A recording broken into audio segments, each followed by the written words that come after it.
ಎಲ್ಲರಿಗೂ ನಮಸ್ಕಾರ. ಈ ಪರ್ವತದ ಹೆಸರು ನರಹರಿ ಪರ್ವತ. ಈ ಪರ್ವತಕ್ಕೆ ನರಹರಿ ಪರ್ವತ ಎಂಬ ಹೆಸರು ಹೇಗ್ ಬಂತು? ಈ ಕ್ಷೇತ್ರದಲ್ಲಿ ಭಕ್ತರು ನೀಡುವಂತಹ ಎಲ್ಲೂ ಕಾಣಸಿಗದ ಆ ವಿಶೇಷವಾದಂತಹ ಹರಕೆಯಾದರೂ ಯಾವುದು? ಕಣ್ಣ ಎದುರೇ ನಡೆದ ಹಲವಾರು ಪವಾಡಗಳು. ಇಲ್ಲಿ ನೀರಿನ ಯಾವುದೇ ಮೂಲವಿಲ್ಲದಿದ್ದರೂ ಸಹ ಕೇವಲ ಬಂಡೆಗಳಲ್ಲಿ 4 ತೀರ್ಥಗಳು ಸಂಗ್ರಹವಾಗುತ್ತದೆ. ಈ ಎಲ್ಲ ಕುತೂಹಲಕಾರಿ ವಿಚಾರಗಳನ್ನ ಈ ವಿಡಿಯೋದಲ್ಲಿ ನೋಡೋಣ ಬನ್ನಿ. ನಮ್ಮ ಕರ್ನಾಟಕ ಕರಾವಳಿಯ ದಕ್ಷಿಣ ಕನ್ನಡ ಜಿಲ್ಲೆಯ ಬಂಟ್ವಾಳ ತಾಲೂಕಿನಲ್ಲಿ ಸಮುದ್ರ ಮಟ್ಟದಿಂದ 1000 ಅಡಿ ಎತ್ತರವಿರುವ ಪ್ರಕೃತಿ ನಿರ್ಮಿತ ರಮಣೀಯ ಪುಣ್ಯಕ್ಷೇತ್ರವಿದೆ. ಅದುವೇ ನಮ್ಮ ನರಹರಿ ಪರ್ವತ. ಈ ಪರಮ ಪವಿತ್ರ ಪುಣ್ಯಕ್ಷೇತ್ರವು ಪ್ರಸಿದ್ಧಿ, ಕಾರ್ಣಿಕ ಹಾಗೂ ಪ್ರೇಕ್ಷಣೀಯ ಸ್ಥಳಗಳಲ್ಲಿ ಮುಂಚೂಣಿಯಲ್ಲಿದೆ. ಈ ಕ್ಷೇತ್ರವನ್ನು ನರಮಾನವರಾದ ಪಾಂಡವರು ಮತ್ತು ಹರಿ ಎಂದರೆ ಶ್ರೀಕೃಷ್ಣ ಪರಮಾತ್ಮರು ಸೇರಿ ನಿರ್ಮಿಸಿದ್ದರಿಂದ ಈ ಕ್ಷೇತ್ರಕ್ಕೆ ನರಹರಿ ಕ್ಷೇತ್ರ ಎಂಬ ಹೆಸರು ಬಂದಿದೆ. ಕುರುಕ್ಷೇತ್ರ ಯುದ್ಧದ ನಂತರ ಪಾಪ ವಿಮೋಚನೆಗಾಗಿ ನರರಾದ ಪಾಂಡವರು ಹಾಗೂ ಹರಿಯಾದ ಶ್ರೀಕೃಷ್ಣ ಪರಮಾತ್ಮರು ದಕ್ಷಿಣ ಭಾರತದ ಹಲವು ಪುಣ್ಯಕ್ಷೇತ್ರಗಳಿಗೆ ಆಗಮಿಸಿರುತ್ತಾರೆ. ಆ ಸಂದರ್ಭದಲ್ಲಿ ಈ ಪರ್ವತಕ್ಕೆ ಭೇಟಿಯನ್ನು ನೀಡುತ್ತಾರೆ. ಪ್ರಭು ಶ್ರೀಕೃಷ್ಣ ಪರಮಾತ್ಮರು ತನ್ನ ಆಯುಧಗಳಿಂದಲೇ 4 ತೀರ್ಥಕೆರೆಗಳನ್ನು ನಿರ್ಮಿಸುತ್ತಾರೆ. ಶಂಖ, ಗದ, ಪದ್ಮ ಹಾಗೂ ಚಕ್ರ ಎಂಬ ತೀರ್ಥಕೆರೆಗಳಿವೆ.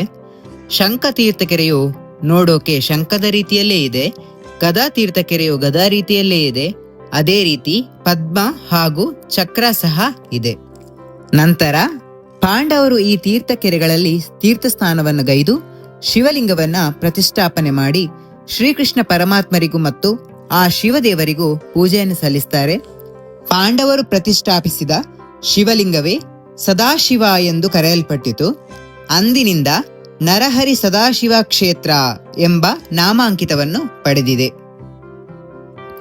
ಆಯುಧಗಳಿಂದಲೇ ಉದ್ಭವಗೊಂಡಂತಹ ಶಂಖ, ಗದ, ಚಕ್ರ ಹಾಗೂ ಪದ್ಮ ತೀರ್ಥಗಳು ವಿಶೇಷವೇನೆಂದರೆ ಈ ತೀರ್ಥಗಳಿಗೆ ಹರಿದು ಬರುವ ಜಲದ ಮೂಲವನ್ನು ಪತ್ತೆ ಹಚ್ಚಲು ಸಾಧ್ಯವಾಗಲೇ ಇಲ್ಲ. ಕೇವಲ ಬಂಡೆಗಳ ನಡುವೆ ತೀರ್ಥಗಳು ಸಂಗ್ರಹವಾಗುತ್ತದೆ. ವರ್ಷ ಪೂರ್ತಿ ಈ ಕೆರೆಗಳಲ್ಲಿ ನೀರಿರುತ್ತದೆ. ಈ ಕ್ಷೇತ್ರಕ್ಕೆ ಭೇಟಿ ನೀಡಿದ ಭಕ್ತರು ಮೊದಲು ತೀರ್ಥಕೆರೆಗಳ ಬಳಿ ಹೋಗಿ ತೀರ್ಥವನ್ನ ಪ್ರೋಕ್ಷಿಸಿದ ನಂತರವೇ ದೇವರಿಗೆ ಪ್ರಾರ್ಥನೆಯನ್ನು ಸಲ್ಲಿಸುವುದು. ಗದಾ ತೀರ್ಥಕೆರೆಯ ನೀರನ್ನು ನೇರವಾಗಿ ಭಕ್ತರಿಗೆ ಮುಟ್ಟುವಂತಿಲ್ಲ. ಈ ತೀರ್ಥಕೆರೆಯ ನೀರನ್ನು ಅರ್ಚಕರೇ ಭಕ್ತರಿಗೆ ನೀಡುತ್ತಾರೆ. ಏಕೆಂದರೆ ಈ ತೀರ್ಥಕೆರೆಯ ನೀರನ್ನು ಶಿವನ ಮಹಾಪೂಜೆಗೆ ಬಳಸಲಾಗುತ್ತದೆ. ಪರ್ವತದ ತುತ್ತ ತುದಿಯಲ್ಲಿ ಸದಾಶಿವನ ಗುಡಿ ಇದೆ. ಈ ಸದಾಶಿವನ ದರ್ಶನ ಪಡೆಯಲು ಸುಮಾರು 333 ಮೆಟ್ಟಿಲುಗಳನ್ನು ಏರಿ ಬರಬೇಕಾಗುತ್ತದೆ. ಈಗ ಭಕ್ತರಿಗೆ ಅನುಕೂಲವಾಗಲು ಮೇಲಿನವರೆಗೂ ರಸ್ತೆಯ ವ್ಯವಸ್ಥೆಯನ್ನು ಮಾಡಲಾಗಿದೆ. ಬೇರೆಲ್ಲೂ ಕಾಣಸಿಗದ ಹರಕೆಯೊಂದನ್ನ ಭಕ್ತರು ಈ ಕ್ಷೇತ್ರದಲ್ಲಿ ದೇವರಿಗೆ ನೀಡುತ್ತಾರೆ. ಅದುವೇ ಹಗ್ಗದ ಹರಕೆ. ಬಾವಿಯಿಂದ ನೀರು ಸೇದಲು ಉಪಯೋಗಿಸುವಂತಹ ತೆಂಗಿನ ನಾರಿನಿಂದ ಮಾಡಿದಂತಹ ಹಗ್ಗ. ಹಗ್ಗ ಸೇವೆಯನ್ನು ನೀಡುವುದರಿಂದ ಭಕ್ತರ ಬದುಕಿನಲ್ಲಿರುವ ಕಷ್ಟಗಳು ನಿವಾರಣೆಯಾಗುತ್ತವೆ ಎಂಬ ನಂಬಿಕೆ ಇದೆ. ಪರ್ವತದ ತುತ್ತ ತುದಿಗೆ ತಲುಪಿದಾಗ ಕಾಣಸಿಗುವಂತಹದ್ದು ಸದಾಶಿವ, ವಿಘ್ನೇಶ್ವರ ಹಾಗೂ ನಾಗದೇವರ ಗುಡಿಗಳು. ಇದಲ್ಲದೆ ಈ ಕ್ಷೇತ್ರದಲ್ಲಿ ಭೀಮನ ಕಾಲಿನ ಹೆಜ್ಜೆ ಗುರುತನ್ನು ನಾವು ಕಾಣಬಹುದು.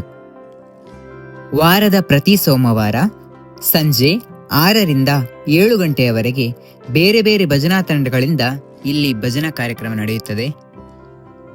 ನರಹರಿ ಪರ್ವತದಲ್ಲಿ ಆಟಿ ಅಮಾವಾಸ್ಯೆಯ ದಿನ ನಡೆಯುವಂತಹ ತೀರ್ಥಸ್ಥಾನ ಬಹಳ ಪವಿತ್ರವಾದದ್ದು. ಆಟಿ ಅಮಾವಾಸ್ಯೆಯಂದು ಈ ಕ್ಷೇತ್ರಕ್ಕೆ ಭಕ್ತರ ದಂಡೇ ಹರಿದು ಬರುತ್ತದೆ. ಮುಂಜಾನೆ 5 ಗಂಟೆಯಿಂದ ಮಧ್ಯಾಹ್ನದವರೆಗೆ ಸುಮಾರು 10ರಿಂದ 15 ಸಾವಿರ ಭಕ್ತರು ಭೇಟಿ ನೀಡುತ್ತಾರೆ. ಪರ್ವತದ ತುತ್ತ ತುದಿಯಲ್ಲಿ ಪ್ರಕೃತಿ ವೀಕ್ಷಣೆಗೋಸ್ಕರ ವೀಕ್ಷಣಾ ಗೋಪುರಗಳನ್ನು ಮಾಡಲಾಗಿದೆ. ಇಲ್ಲಿ ನಿಂತು ಕಾಣಸಿಗುವ ಭತ್ತದ ಗದ್ದೆಗಳು, ನೇತ್ರಾವತಿ ನದಿ, ಸುತ್ತಮುತ್ತಲಿನ ಹಳ್ಳಿಗಳು ಕಣ್ಮನ ಸೆಳೆಯುತ್ತದೆ. ಸುತ್ತಮುತ್ತಲೂ ಕಾಣಸಿಗುವ ನಿಸರ್ಗ ಸೌಂದರ್ಯಗಳು ನಮ್ಮ ತನುಮನಗಳಿಗೆ ಮಹದಾನಂದವನ್ನ ನೀಡುತ್ತದೆ. ಇಲ್ಲಿ ಎಷ್ಟೋ ಪವಾಡಗಳು ನಡೆದು ಹೋಗಿವೆ. ಸುಮಾರು 10-15 ವರ್ಷಗಳ ಹಿಂದೆ ಈ ಪರ್ವತದ ತುತ್ತ ತುದಿಯಿಂದ ಒಬ್ಬ ಹುಡುಗ ಜಾರಿ ಕೆಳಕ್ಕೆ ಬೀಳ್ತಾನೆ. ಈ ಪರ್ವತವು ಸುಮಾರು 1,000 ಅಡಿ ಎತ್ತರವಿದೆ. ತಕ್ಷಣವೇ ಅದನ್ನು ಕಂಡಂತಹ ಜನರು ಆತ ಬಿದ್ದ ಜಾಗಕ್ಕೆ ಓಡಿ ಹೋಗಿ ನೋಡ್ತಾರೆ. ಅಷ್ಟೊತ್ತಿಗೆ ಪವಾಡವೇ ನಡೆದು ಹೋಗಿರುತ್ತದೆ. ಆ ಹುಡುಗನಿಗೆ ಸಣ್ಣ ಪುಟ್ಟ ಗಾಯಗಳಾಗಿವೆ ಹೊರತು ಬೇರೇನೂ ತೊಂದರೆಯಾಗಿರುವುದಿಲ್ಲ. ಆತನನ್ನು ತಕ್ಷಣವೇ ಆಸ್ಪತ್ರೆಗೆ ಕರೆದೊಯ್ತಾರೆ. ಆತನನ್ನು ಪರೀಕ್ಷಿಸಿದಂತಹ ವೈದ್ಯರು ಯಾವುದೇ ರೀತಿಯ ತೊಂದರೆಯಿಲ್ಲವೆಂದು ತಿಳಿಸ್ತಾರೆ. ಆ ಸಾಕ್ಷಾತ್ ಶಿವನ ಕೃಪೆಯಿಂದ ಆತನ ಪ್ರಾಣ ಉಳಿಯಿತು. ಇದನ್ನೆಲ್ಲ ಪ್ರತ್ಯಕ್ಷ ಕಂಡಂತಹ ಜನರು ಮೂಕವಿಸ್ಮಿತರಾಗ್ತಾರೆ. ಸದಾಶಿವ ಎಂಬ ನಾಮಾಂಕಿತದಂತೆಯೇ ಶಿವನು ಈ ಕ್ಷೇತ್ರದಲ್ಲಿ ಬರುವ ಭಕ್ತರ ಜೊತೆಗೆ ಸದಾಕಾಲ ಇದ್ದು ಕಾಪಾಡುತ್ತಾನೆ ಎಂಬ ಭಕ್ತರ ನಂಬಿಕೆಗೆ ಇದೊಂದು ಉದಾಹರಣೆಯಾಗಿದೆ. ಎಲ್ಲರಿಗೂ ನರಹರಿಯ ಸದಾಶಿವ ಒಳಿತನ್ನು ಮಾಡಲಿ. ಇಷ್ಟ ಆಗಿದ್ರೆ ದಯವಿಟ್ಟು ಲೈಕ್ ಮಾಡಿ, ಕಮೆಂಟ್ ಮಾಡಿ, ಶೇರ್ ಮಾಡಿ ಅಂತ ಹೇಳ್ತಾ ಸಬ್ಸ್ಕ್ರೈಬ್ ಮಾಡೋದನ್ನು ಮರಿಬೇಡಿ. ಸಪೋರ್ಟ್ ಮಾಡ್ತಿರುವಂತಹ ಎಲ್ರಿಗೂ ಥ್ಯಾಂಕ್ ಯು ಸೋ ಮಚ್.